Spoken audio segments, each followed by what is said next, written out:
Welcome to recipes in my way. இன்றைக்கி நம்ம அருமையான சுவையில் மணக்க எல்லா வகையான குழம்புகளுக்கும் பொருத்தமான கறி மசாலா பவுடர் தான் செய்ய போகிறோம். இதுக்கு முந்தின வீடியோவில் சோயா கொண்டக்கடலை குழம்பு இந்த கறி மசாலா பவுடரை உபயோகித்து தான் செஞ்சுருந்தேன்.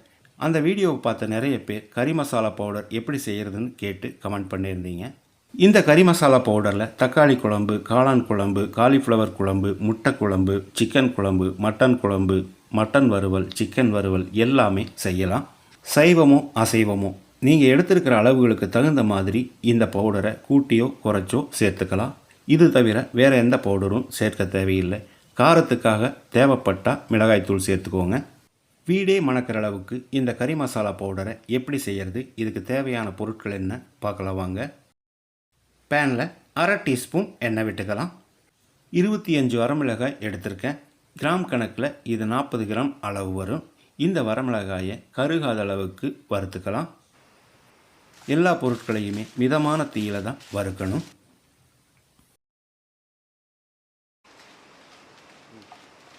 முறுமுறுப்பாக வர அளவுக்கு வறுபட்டுருச்சு. ஒரு பிளேட்டில் டிஷ்யூ பேப்பர் வச்சுருக்கேன். அது மேலே இதை போட்டுடலாம். இது மேலே மிளகாயை பரப்பி விட்டால் அதிகப்படியான எண்ணெயை எடுத்துக்கும். அடுத்ததாக 1.5 கப் அளவுக்கு மல்லி எடுத்து வச்சுருக்கேன். இதை போட்டு மிதமான தீயிலேயே வறுத்துடலாம்.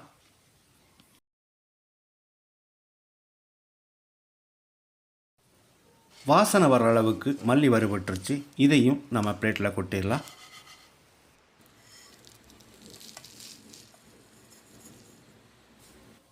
ஆறு டேபிள் ஸ்பூன் அளவுக்கு மிளகு, இந்த மிளகையும் வறுத்துடலாம்.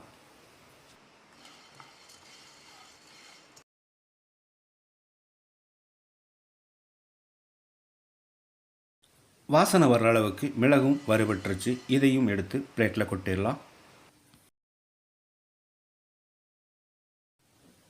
6 டேபிள் ஸ்பூன் சீரகம், 1 டேபிள் ஸ்பூன் சோம்பு, அளவான தீயிலேயே இதையும் வறுத்தெடுத்துக்கலாம்.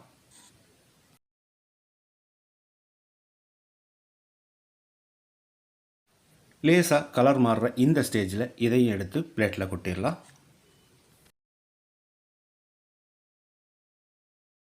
3 டேபிள் ஸ்பூன் கடலைப்பருப்பு, இதோட 1 டேபிள் ஸ்பூன் உளுந்து பருப்பையும் சேர்த்து ஒரு 30 செகண்ட் வறுத்துக்கலாம்.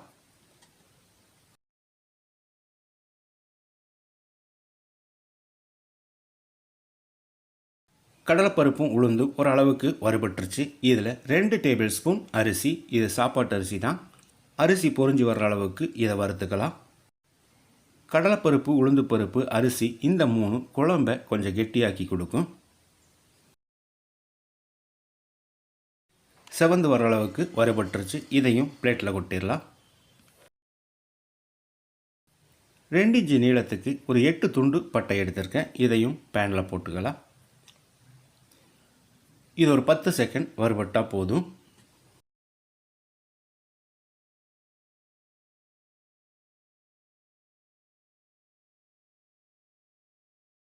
இதோடைய 1 டீஸ்பூன் கிராம்பு, கிட்டத்தட்ட ஒரு 12 கிராம்பு இருக்கும்.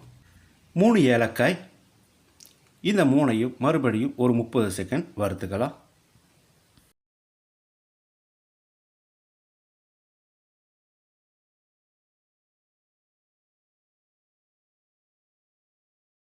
ஸ்டவ்வில் தீயை குறைச்சி வச்சு 2 டேபிள் ஸ்பூன் அளவுக்கு கசகசாவை சேர்த்து ஒரு 10-15 செகண்ட் வறுத்துக்கலாம்.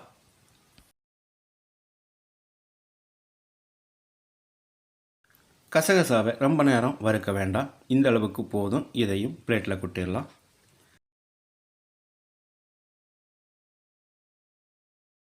பேனில் 6 கொத்து கருவேப்பிலையும் உருவி போட்டுக்கலாம். ஒரு 30 செகண்ட் இந்த கறிவேப்பிலையும் வறுத்துக்கலாம்.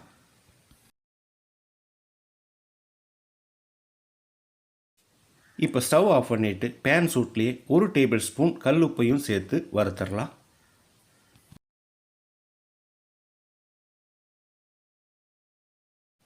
கருவேப்பிலை நல்லா மொறுமொறுப்பாக வறுபட்டுருச்சு. இதையும் எடுத்து பிளேட்டில் கொட்டி ஆற வச்சிடலாம்.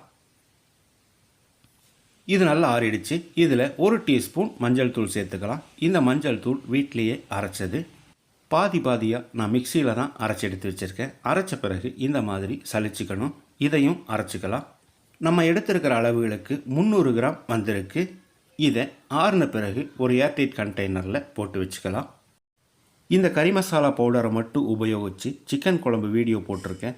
அந்த வீடியோவோட லிங்க்கை டிஸ்கிரிப்ஷன் பாக்ஸில் கொடுக்குறேன், பார்த்துக்கோங்க. எல்லா வகையான குழம்புகளுக்கும் பொருத்தமான இந்த கறி மசால் பவுடரை இதே மாதிரி இதே அளவுகளோட நீங்களும் செய்து பாருங்கள். இந்த வீடியோ பிடிச்சிருந்தா லைக் பண்ணுங்கள், கமெண்ட் பண்ணுங்கள், ஷேர் பண்ணுங்கள். சப்ஸ்கிரைப் பண்ணாதவங்க சப்ஸ்கிரைப் பண்ணுங்கள். மறக்காமல் பெல் பட்டனை கிளிக் பண்ணுங்கள்.